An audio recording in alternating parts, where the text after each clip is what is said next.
श्री गणेशाय नमः। ओम श्री परमात्मने नमः। संक्षिप्त श्री वराह पुराण। राजा दुर्जय के चरित्र वर्णन के प्रसंग में मुनिवर गौरमुख के आश्रम की शोभा का वर्णन। सतयुग की बात है। सुप्रतिक नाम से प्रसिद्ध एक महान पराक्रमी राजा थे। उनकी दो रानियां थी। वे दोनों परम मनोरम रानियां किसी बात में एक दूसरी से कम न थी। उनमें एक का नाम विद्युत प्रभा और दूसरी का नाम कांतिमती था। दो रानियों के होते हुए भी उन शक्तिशाली नरेश को किसी संतान की प्राप्ति न हुई। तब राजा सुप्रतीक पर्वतों में श्रेष्ठ चित्रकूट पर्वत पर गए। वहां जाकर उन्होंने सर्वथा निष्पाप अभी अत्रि नंदन दुर्वासा की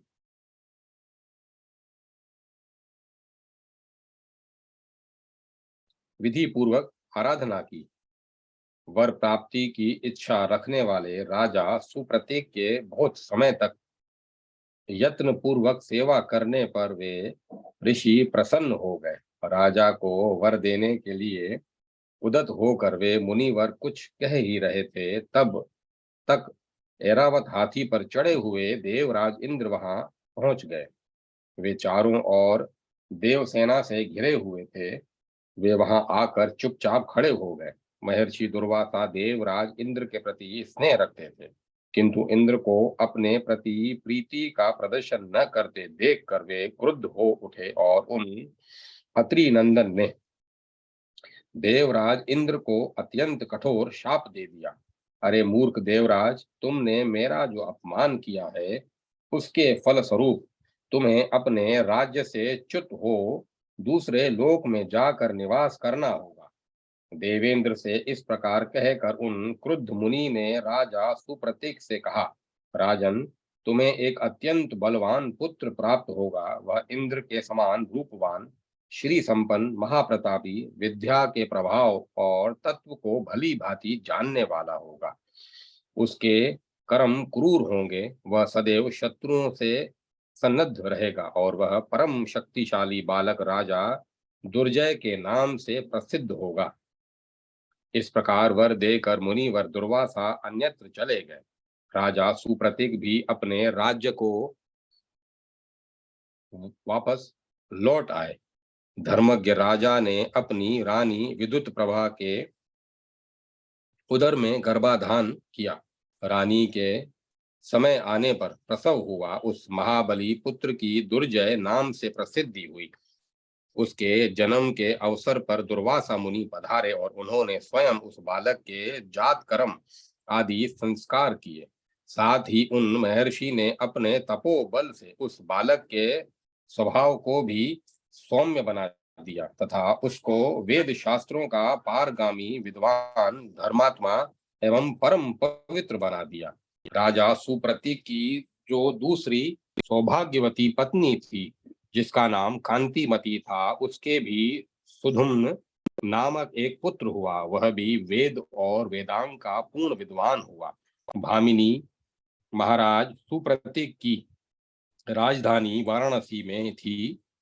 एक बार उनका पुत्र दुर्जय पास में बैठा हुआ था। उस समय उस परम योग्य देखकर तथा अपनी वृद्धावस्था पर दृष्टिपात करके राजा उससे ही राज्य सौंप देने का विचार करने लगे।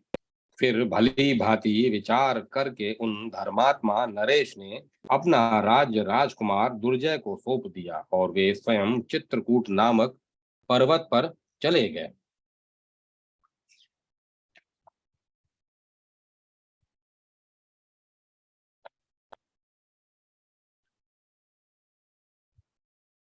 इधर राजा दुर्जय भी राज्य के प्रबंध में लग गया। यद्यपि उसका राज्य विशाल था, फिर भी वह हाथी, घोड़े एवं रथ आदि से युक्त चतुरंगणी चतुरंगणी सेना सजाकर राज्य बढ़ाने की चिंता में पड़ गया। राजा दुर्जय परम मेधावी था। उसने सम्यक प्रकार के से विचार करके हाथी, घोड़े एवं रथ पर बैठकर युद्ध करने वाले वीरों तथा पैदल सैनिकों से अपनी सेना तैयार की और सिद्ध पुरुषों एवं महात्मा जनों द्वारा सेवित उत्तर दिशा के लिए प्रस्थान कर दिया। राजा दुर्जय ने क्रमशः इसी प्रकार संपूर्ण भारतवर्ष पर विजय प्राप्त करके किम पुरुष नामक फर्श को भी जीत लिया। तदंतर उसने परवर्ती हरि वर्ष में भी अपनी विजय पताका फहरा दी। फिर सब रम्यक, रोमाव्रत, कुरु, भद्राश्व और इलाव्रत नाम से प्रसिद्ध वर्षों पर भी उसका शासन स्थापित हो गया।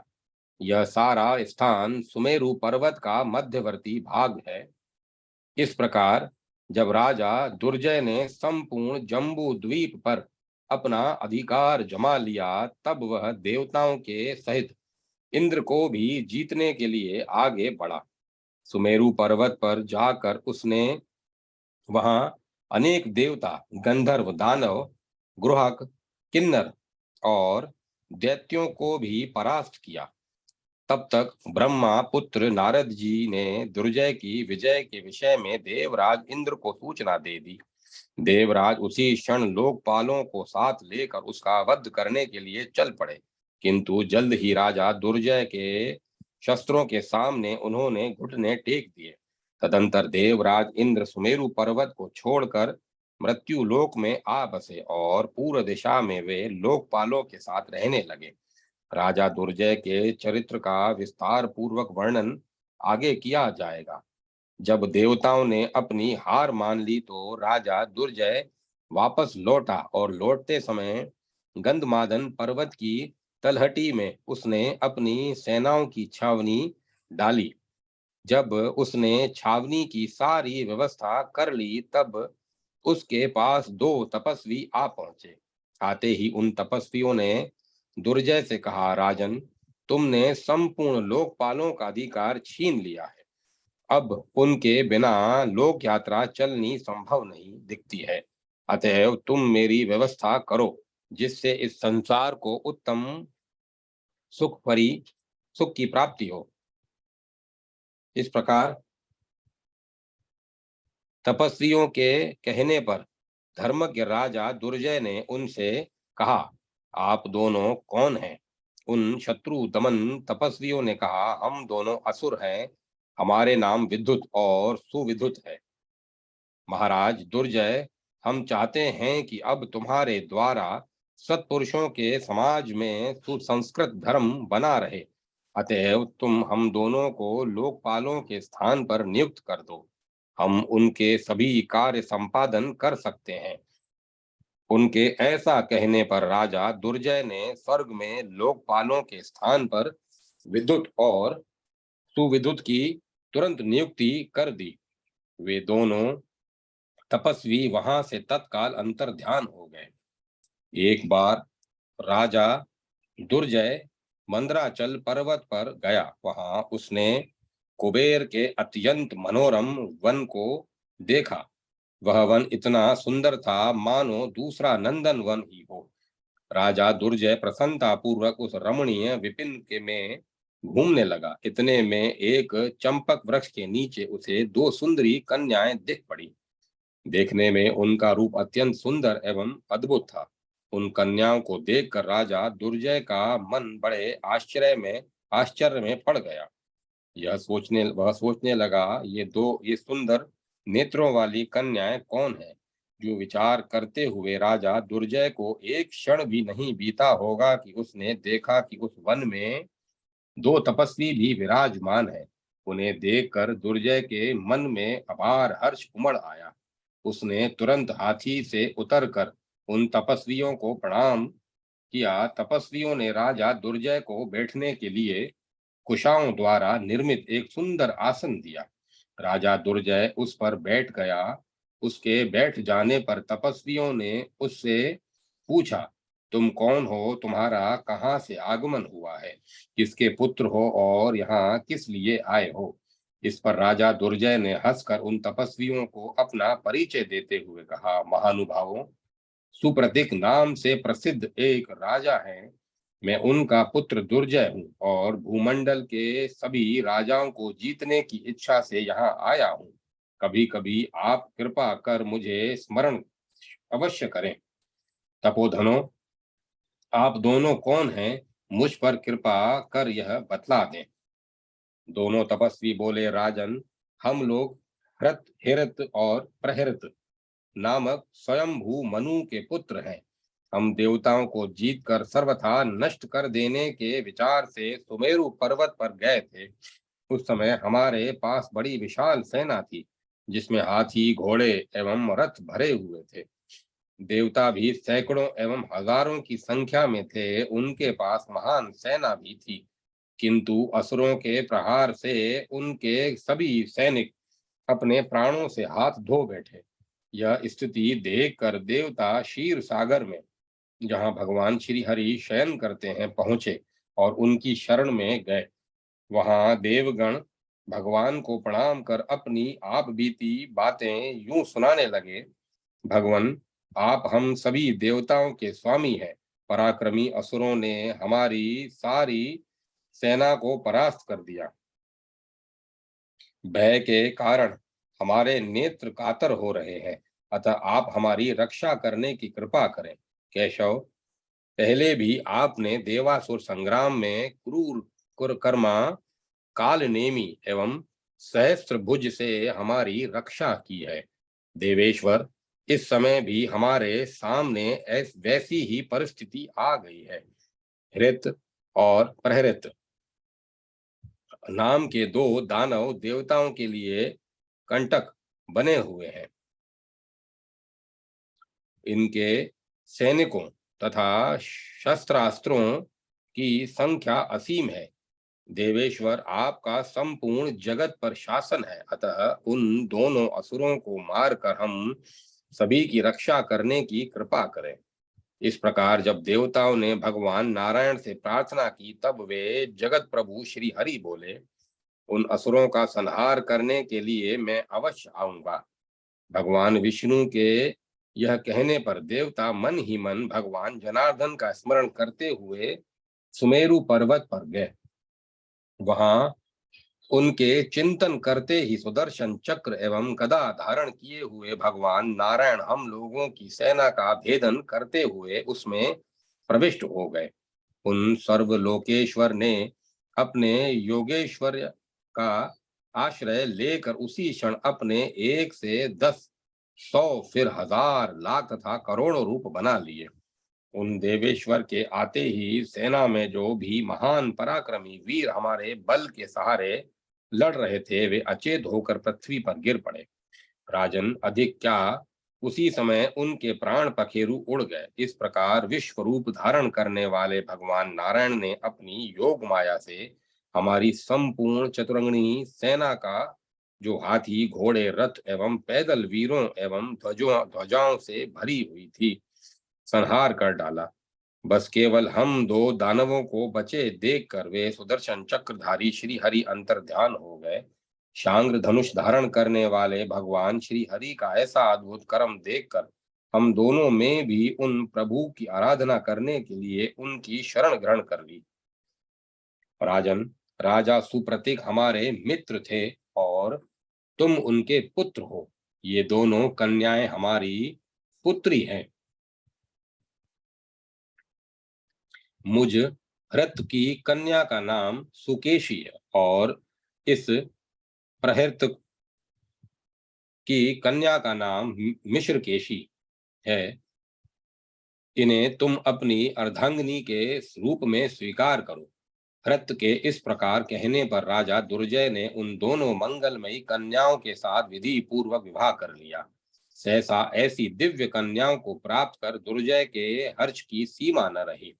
वह सैनिकों के साथ अपनी राजधानी में लौट आया।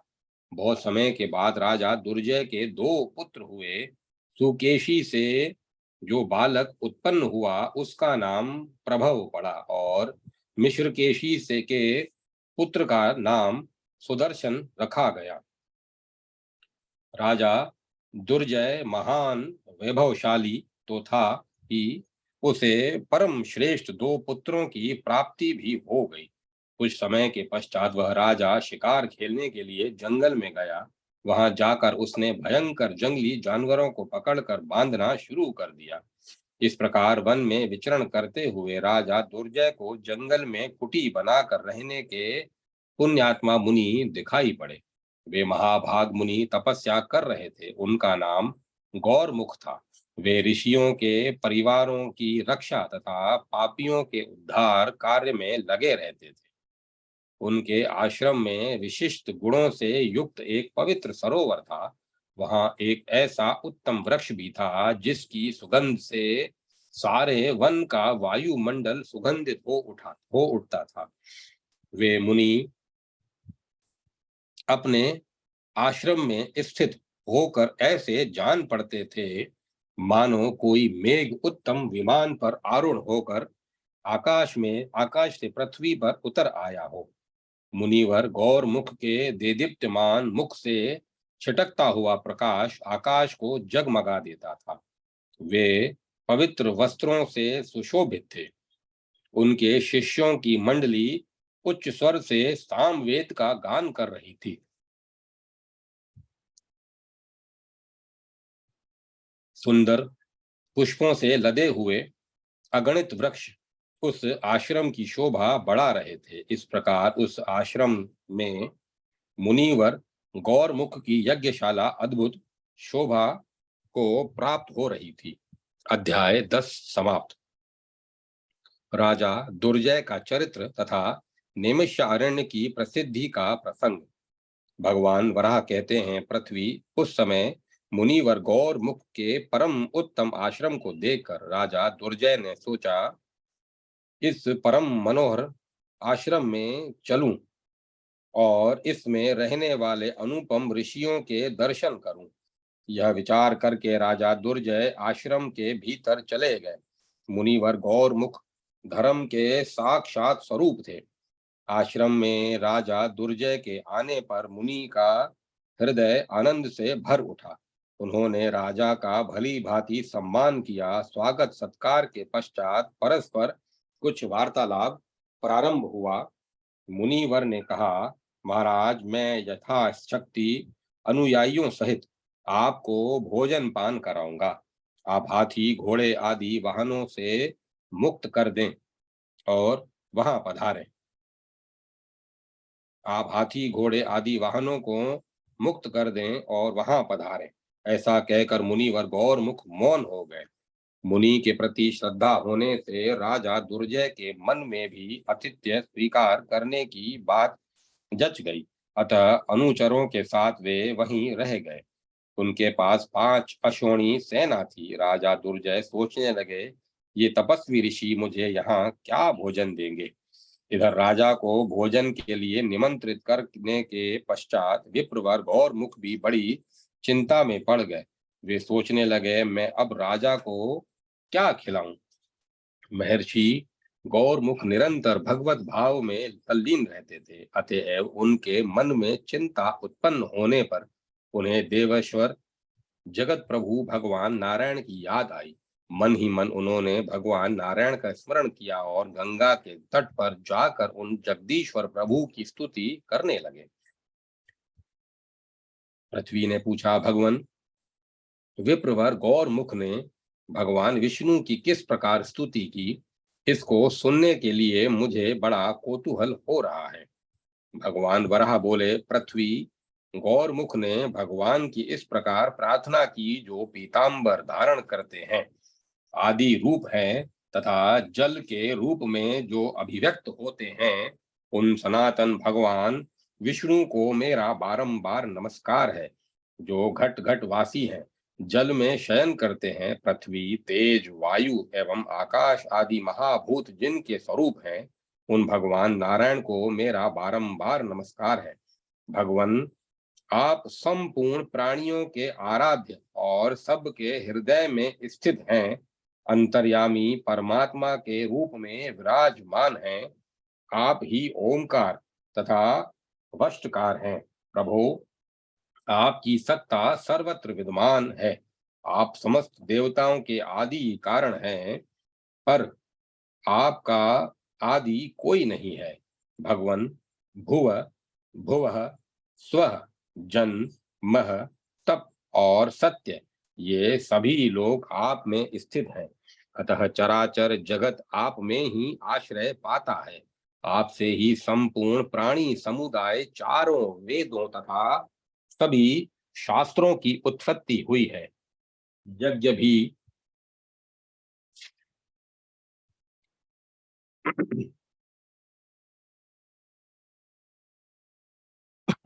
यज्ञ भी आप में ही प्रतिष्ठित है।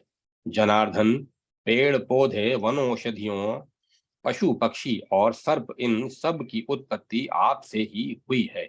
देवेश्वर, यह दुर्जय नामक राजा मेरे यहाँ आतिथ्य रूप से प्राप्त हुआ है। मैं इसका आतिथ्य सत्कार करना चाहता हूँ। भगवन, आप देवताओं के भी आराध्य और जगत के स्वामी हैं। मैं नितांत निर्धन हूँ, फिर भी आपसे मेरी भक्ति और विनय पूर्ण प्रार्थना है कि आप मेरे यहाँ अन्न आदि भोज्य पदार्थों का संचय कर दें। मैं अपने हाथ से जिस जिस वस्तु का स्पर्श करूं और आंख से जिस जिस पदार्थ को देख लूं, वह चाहे काठ अथवा तृण ही क्यों न हो, वह तत्काल चार प्रकार के सुपक अन्न के रूप में परिणत हो जाए। परमेश्वर, आपको मेरा नमस्कार है। भगवान, इसके अतिरिक्त यदि मैं किसी दूसरे पदार्थ का भी मन में चिंतन करूं तो वह सब का सब मेरे लिए सगह प्रस्तुत हो जाए। भगवान वराह कहते हैं, पृथ्वी इस प्रकार जब मुनिवर गौर मुख ने जगत प्रभु भगवान श्री हरि की स्तुति की तो वे अत्यंत प्रसन्न हो गए और उन महाभाग केशव ने अपना श्रेष्ठ रूप प्रत्यक्ष गौर मुख को प्रत्यक्ष दिखलाया और कहा, विप्रवर, जो चाहो वह मांग लो। यह सुनकर मुनि ने जो ही अपने नेत्र खोले, त्यों ही उनको भगवान श्री हरि के परम आश्चर्यमय रूप का दर्शन हुआ। उन्होंने देखा, भगवान जनार्दन अपने हाथों में गदा और शंख लिए हुए हैं और उनका श्री विग्रह पीतांबर से सुशोभित है। वे गरुड़ पर बैठे हुए हैं और तेजस्वी तो इतने ही हैं कि 12 सूर्यों का प्रकाश भी उनके सामने कुछ भी नहीं है। अधिक क्या, यदि आकाश में 1000 सूर्य एक साथ उदित हो जाएं तो कदाचित उनका वह प्रकाश उन विश्वरूप परमात्मा के प्रकाश के सदृश हो जाए। उनके अनेक रूपों में विभक्त संपूर्ण जगत उन श्री हरि के श्री विग्रह में एकाएक एकाकार रूप में स्थित था। देवी, भगवान श्री हरि के ऐसे अद्भुत रूप को देखकर ही मुनिवर गौरमुख के नेत्र आश्चर्य से खिल उठे। मुनि ने उनको सिर झुकाकर प्रणाम किया और हाथ जोड़कर कहने लगे, भगवन, जब अब मुझे आपसे किसी प्रकार के वर की इच्छा नहीं रह गई है, मैं केवल यही चाहता हूं कि इस समय राजा दुर्जय को जिस किसी भी भांति मेरे आश्रम पर अपने सैनिकों एवं वाहनों के साथ भोजन प्राप्त हो जाए। कल तो वह अपने घर चला ही जाएगा। इस प्रकार मुनिवर गौर मुख के प्रार्थना करने पर देवेश्वर श्री हरि द्रवित हो गए और चिंतन करने मात्र से सिद्धि प्रदान करने वाला एक महान कांतिमान चिंतामणि रत्न उन्हें देखकर वे अंतर्ध्यान हो गए। इधर गौरमुख भी अपने अनेक ऋषि महर्षियों से सेवित पवित्र आश्रम में पधारे। वहां पहुंचकर मुनि ने उस चिंतामणि के सम्मुख विशाल प्रसाद एवं हिमालय के शिखर तथा महान मेघ के समान ऊंचे एवं चंद्र किरणों के सदृश चमक से युक्त सैकड़ों तलों के महल का चिंतन किया। फिर तो एक की कौन कहे, हजारों एवं करोड़ों की संख्या में वैसे विशाल भवन तैयार हो गए। कारण, गौरमुख को भगवान श्री हरि से वर मिल चुका था। महलों के आसपास चार दीवारियां बन गई। उनके बगल में सटे हुई उपवन उन महलों की शोभा बढ़ाने लगे। उन उद्यानों में कोकिलें तथा अनेक प्रकार के पक्षी भी आ बसे। चंपा, अशोक, जायफल और नागकेसर आदि अनेक प्रकार के बहुत से वृक्ष उन उद्यानों में सब और दृष्टिगत होने लगे। हाथियों के लिए हथसार तथा घोड़ों के लिए घुड़सार का निर्माण हो गया। उन सब का संचय हो जाने पर गौरमुख ने सब प्रकार के भोज्य पदार्थों का चिंतन किया। फिर उस मणि ने भक्ष्य, भोज्य, लेह एवं चोष्य प्रभृति अनेक प्रकार के अन्न तथा परोसने के लिए बहुत से स्वर्ण पात्र भी प्रस्तुत कर दिए। ऐसी सूचना मुनिवर गौरमुख को मिल गई। तब उन्होंने परम तेजस्वी राजा दुर्जय से कहा, महाराज, अब आप अपने सैनिकों के साथ महलों में पधारें। मुनि की आज्ञा पाकर राजा दुर्जय ने उस परम विशाल ग्रह में प्रवेश किया, जो पर्वत के समान ऊंचा जान पड़ता था। राजा के भीतर चले जाने पर अन्य सेवक गण भी यथाशीघ्र अपने अपने ग्रहों में प्रविष्ट हो गए। तदंतर जब सब के सब महल में चले गए, तब फिर मुनिवर गौर मुख ने उस दिव्य चिंतामणि को हाथ में लेकर राजा दुर्जय से कहा, राजन, यदि अब आप स्नान भोजन करना चाहते हो तो मैं दास दासियों को आपकी सेवा में भेज दूं।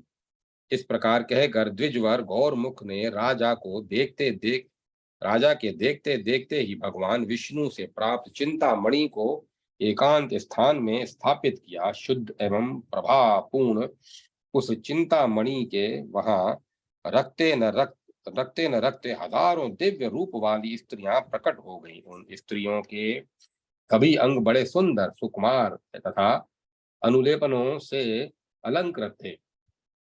उनके कपोल, केश और आंखें बड़ी सुंदर थी। वे सोने के पात्रों को लेकर चल पड़ी।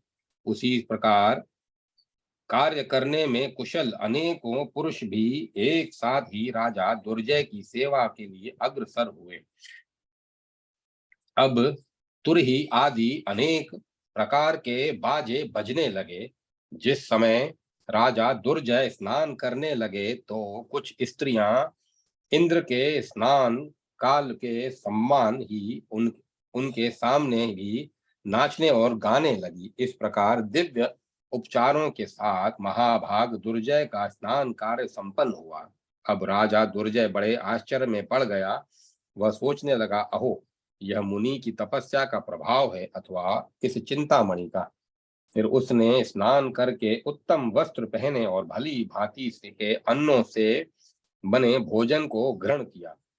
उस समय मुनिवर गौर मुख ने जिस प्रकार राजा दुर्जय की सेवा एवं सत्कार किया, वैसे ही वे राजा के सेवकों की सेवा में भी संलग्न रहे। राजा अपने सेवकों, सैनिकों और वाहनों के साथ भोजन पर बैठा ही था कि इतने में भगवान भास्कर अस्ताचल को पधारे। आकाश लाल हो गया।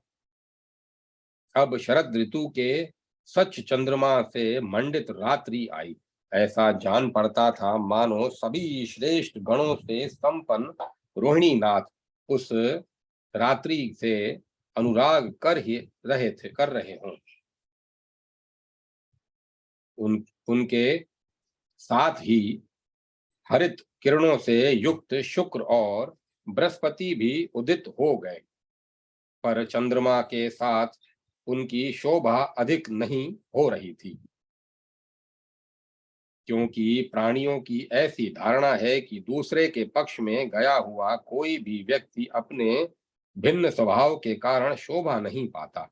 चंद्रमा की चमकती हुई किरणें सबको प्रसन्न करने में पूर्ण समर्थ है, किंतु उनसे भी सभी प्रेम नहीं करते। अब तक उन नरेश ने के सभी सेवक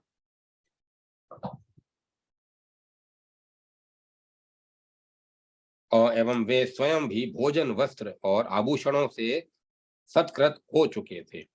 अब उनके सोने के लिए बहुत से रत्न जड़ित पलंग भी भिन्न भिन्न कक्षों में उपस्थित हो गए।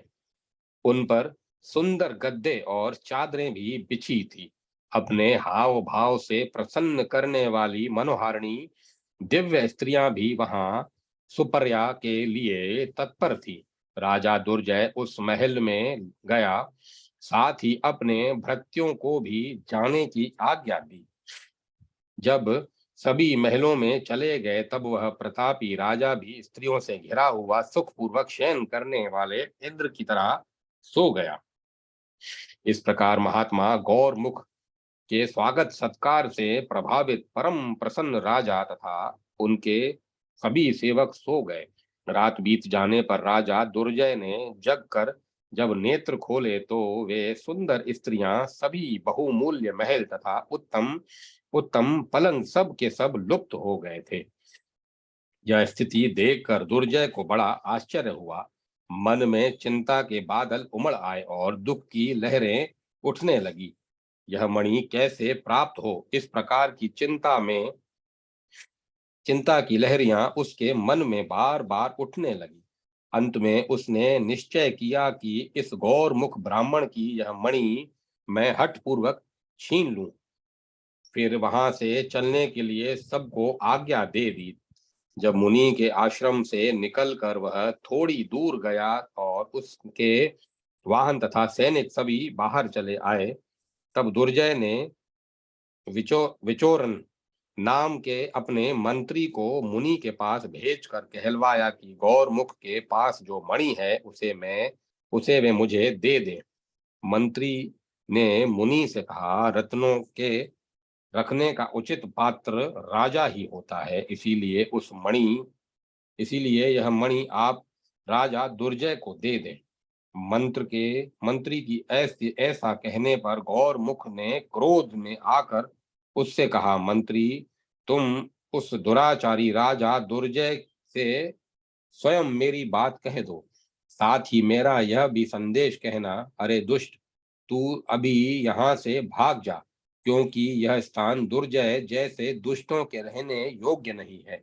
इस प्रकार द्विजवर गौरमुख के कहने पर दुर्जय का मंत्री विरोचन, जो दूत का काम कर रहा था, राजा के पास गया और ब्राह्मण की कही हुई सारी बातें उसे अक्षरशः सुना दी। गौरमुख के वचन सुनते ही दुर्जय की क्रोधाग्नि भभक उठी। उसने उसी क्षण नील नामक मंत्री से कहा, तुम अभी जाओ और चाहे जैसे भी हो उस ब्राह्मण से मणि छीनकर शीघ्र यहाँ आ जाओ। इस पर नील बहुत से सैनिकों को साथ लेकर गौरमुख के आश्रम की ओर चल पड़ा। फिर वह रथ से नीचे उतरकर जमीन पर आया। तदंतर अग्निशाला में पहुंचकर उसने मणि को रखे हुए देखा। परम दारुण क्रूर बुद्धि नील के पृथ्वी पर उतरते ही उस मणि से भी अस्त्र शस्त्र लिए हुए अपरिमित शक्तिशाली असंख्य शूरवीर निकल पड़े, जो रथ ध्वजा और घोड़ों से सुसज्जित थे तथा ढाल, तलवार, धनुष और तरकस लिए हुए थे। भगवान वराह कहते हैं, परम भाग्यवती पृथ्वी उनमें 15 तो प्रमुख वीर सेनापति थे, जिनके नाम इस प्रकार थे, सुप्रभ, दीप्त तेजा, सुरश्मि, शुभ दर्शन, सुकांति, सुंदर, सुंद, प्रद्युम्न, सुमन, शुभ, सुशील, सुखद, शंभु, सुदांत और सोम। इन वीर पुरुषों ने विरोचन को बहुत सी सेना के साथ डटा देखा। तब वे भी शूरवीर अनेक प्रकार के अस्त्र शस्त्र लेकर बड़ी सावधानी से युद्ध करने लगे। उनके धनुष स्वर्ण के समान दीदीप्तमान थे। अब वे परम प्रसिद्ध तथा उनके पंखधारी बाण शुद्ध सोने से बने हुए थे। अब वे परम प्रसिद्ध तथा अत्यंत भयंकर तलवारों एवं त्रिशूलों से प्रहार करने लगे। उस युद्ध में विरोचन के रथ, हाथी, घोड़े और पैदल लड़ने वाले सैनिकों के आगे मणि से प्रकट हुए वीरों के रथ, हाथी, घोड़े एवं पदार्थी सैनिक डट गए और उनमें भयंकर द्वंद्व युद्ध छिड़ गया। छल बल आदि अनेक प्रकार के युद्धों के बावजूद विरोचन के सैनिक भय से कंपित हो उठे और वे भाग चले। घोर रक्त प्रवाह से मार्ग बड़े भयंकर हो गए। दुर्जय के मंत्री विरोचन की जो जीवन लीला ही समाप्त हो गई, उसके बहुत से अनुयायी भी सैनिकों सहित यमराज के लोक को प्रस्थान कर गए। मंत्री विरोचन के मर जाने पर अब स्वयं राजा दुर्जय चतुरंगनी सेना लेकर युद्ध क्षेत्र में आया और मणि से प्रकट हुए शूर वीरों के साथ उसका युद्ध आरंभ हो गया। इस युद्ध में राजा दुर्जय की सैन्य शक्ति का भयंकर विनाश हुआ। इधर हेत और प्रहेत को खबर मिली और मेरा जमाता दुर्जय संग्राम में लड़ रहा है, तो वे दोनों असुर भी एक विशाल सेना के साथ वहां आ गए। उस युद्ध भूमि में जो 15 प्रमुख मायावी दैत्य आए थे, उनके नाम सुनो। प्रघस, विघस, संघ, अश्वनी प्रभ, विद्युत प्रभ, सुघोष, भयंकर, उन्मातक्ष, अग्निदत्त, अग्नितेज, बाहु, शर्क, प्रतर्धन, विरोध और भीमकर्मा, विप्रचित्ति। इनके पास भी उत्तम अस्त्र शस्त्रों का संग्रह था। प्रत्येक वीर के साथ एक एक अश्वनी सेना थी। वे सभी दुष्ट दुर्जय की ओर से युद्ध भूमि में डटकर मणि से प्रकट हुए वीरों के साथ लड़ने के लिए उद्यत हो गए। सुप्रभ ने 3 बाणों से विघस को भींद डाला और सुरश्मि ने 10 बाणों से प्रघस को। उस मोर्चे पर सुदर्शन के 5 बाणों से अश्वनी प्रभ के अंग छिद गए। इसी प्रकार सुकांति ने विद्युत प्रभ को और तथा सुंदर ने सुघोष को धराशाही कर डाला। सुंद ने अपने शीघ्रगामी 5 बाणों से उन्माताक्ष पर प्रहार किया, साथ ही चमचमाते हुए बाणों से शत्रु के धनुष के टुकड़े टुकड़े कर दिए। इस प्रकार सुमन का अग्निदत्त से, सुवेद का अग्नितेज से, सुनल का बाहु एवं शर्क से तथा सुवेद का प्रतर्धन से युद्ध छिड़ गया। जो अपने अस्त्र शस्त्रों की कुशलता दिखाते हुए सैनिक आपस में युद्ध करने लगे, पर अंत में मणि से प्रकट हुए योद्धाओं के हाथ सभी दैत्य मार डाले गए। अब मुनिवर गौरमुख भी हाथ में कुशा आदि लिए वन से आश्रम में पहुंचे। दुर्जय अब भी बहुत से सैनिकों के साथ खड़ा था। यह देखकर गौरमुख यह देखकर गौरमुख आश्रम के दरवाजे पर रुक गए और मन ही मन विचार करने लगे, अहो, इस मणि के कारण ही यह सब कुछ हुआ और हो रहा है। अरे, यह भयंकर संग्राम इस मणि के लिए ही आरंभ हुआ है। इस प्रकार सोचते सोचते मुनिवर गौरमुख ने देवादिदेव भगवान श्री हरि का स्मरण किया। उनके स्मरण करते ही पीतांबर धारण किए हुए भगवान नारायण गरुड़ पर विराजमान हो मुनि के सामने प्रकट हो गए और बोले, कहो, मैं तुम्हारे लिए क्या करूं। तब मुनिवर गौरमुख ने हाथ जोड़कर पुरुषोत्तम भगवान श्री हरि से कहा, प्रभु, आप इस पापी दुर्जय को इसकी सेना के सहित मार डाले। मुनि के ऐसा कहते ही अग्नि के समान प्रज्वलित भगवान के सुदर्शन चक्र ने सेना सहित दुर्जय को भस्म कर डाला। यह सब कार्य एक निमेष के भीतर पलक मारते ही समय हो गया। फिर भगवान ने गौरमुख से कहा, मुने, इस वन में दानवों का परिवार एक निमेष में ही नष्ट हो गया है, अतः इस स्थान की नैमिषारण्य क्षेत्र के नाम से प्रसिद्धि होगी। इस तीर्थ में ब्राह्मणों का समुचित निवास होगा। इस वन के भीतर में यज्ञ पुरुष के रूप में निवास करूंगा। इस वन के भीतर मैं यज्ञ पुरुष के रूप में निवास करूंगा। ये 15 दिव्य पुरुष जो मणि से प्रकट हुए हैं, सतयुग में याज्ञ नाम से विख्यात राजा होंगे।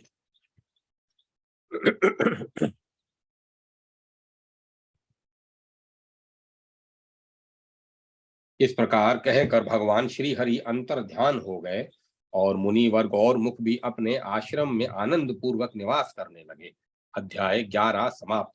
राजा सुप्रतिकृत भगवान की स्तुति तथा श्री विग्रह में लीन होना। भगवान वराह कहते हैं, पृथ्वी, अब राजा सुप्रतीक ने इतने बलि पुरुषों के चक्र की आग में भस्म होने की बात सुनी तो उसके उनके सर्वांग में चिंता व्याप्त हो गई और वे सोच में पड़ गए। फिर सहसा उनके अंतःकरण में आध्यात्मिक ज्ञान का उदय हो गया। उन्होंने सोचा, चित्रकूट पर्वत पर भगवान विष्णु, जो राघवेंद्र श्री राम नाम से कहे जाते हैं, अत्यंत विख्यात है।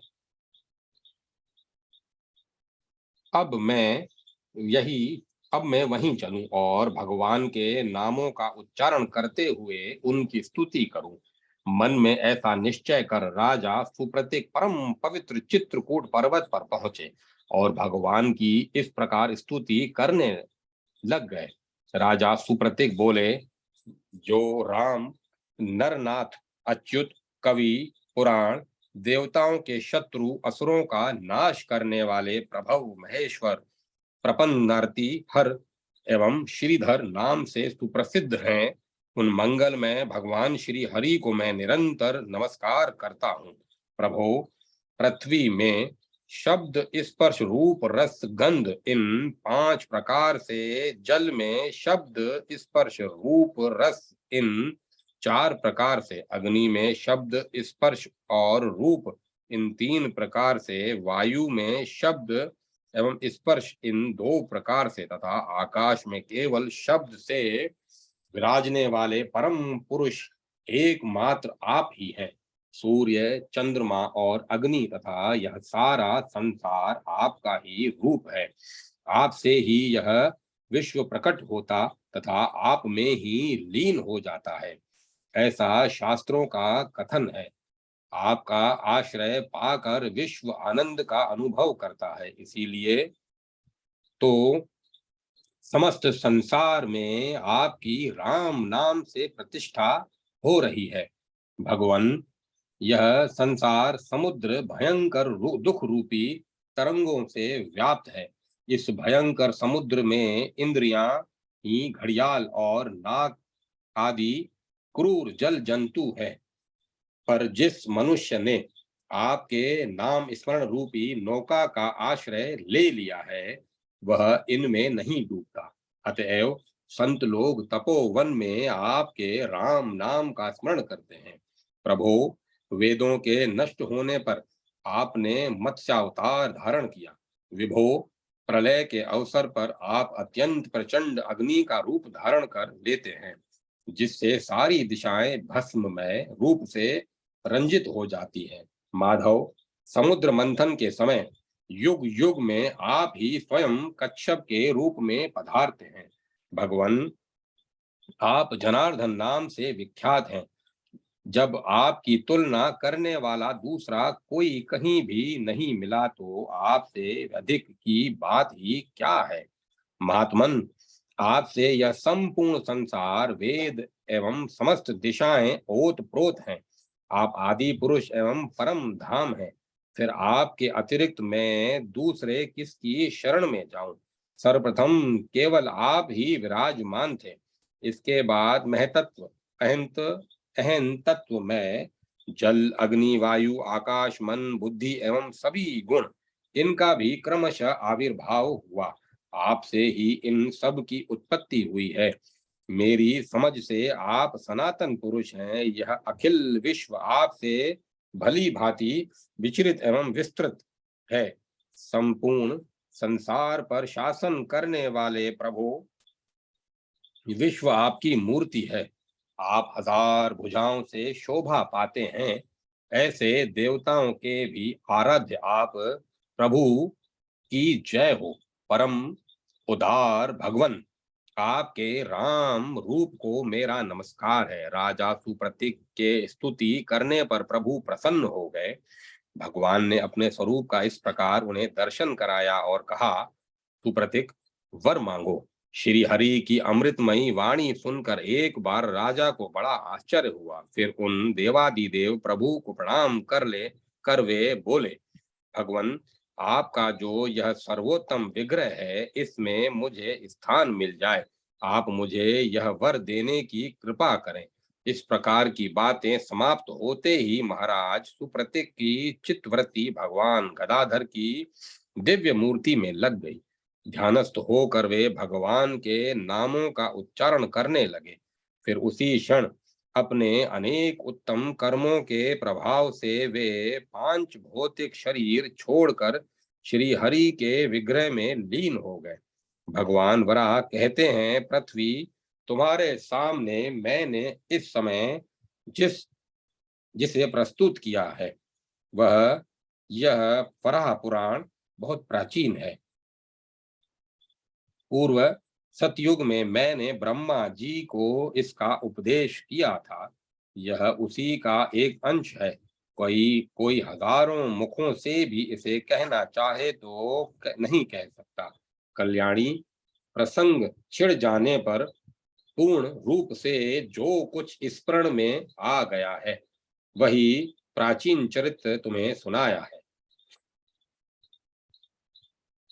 कुछ लोग इसकी समुद्र के बूंदों से उपमा देते हैं, पर यह ठीक नहीं है। स्वयंभू ब्रह्मा जी सर्वतंत्र स्वतंत्र भगवान नारायण तथा मैं सभी समस्त चरित्र का वर्णन करने में असमर्थ है। अतः उन परम प्रभु परमात्मा के आदि स्वरूप का तुम्हें सदा स्मरण करना चाहिए। समुद्र में के रेतों की तथा पृथ्वी के रज कणों की तो गणना हो सकती है, परंतु पर ब्रह्म परमात्मा की कितनी लीलाएं हैं, उनकी संख्या असंभव है। शुचि, स्मिते, तुम्हें मैंने जो प्रसंग सुनाया है, यह उन भगवान नारायण के केवल एक अंश से संबंध रखता है। यह लीला सतयुग में हुई थी। अब तुम दूसरा कौन प्रसंग सुनना चाहती हो, यह बतलाओ। अध्याय 12 समाप्त। अब मैं कथा को विराम देता हूँ।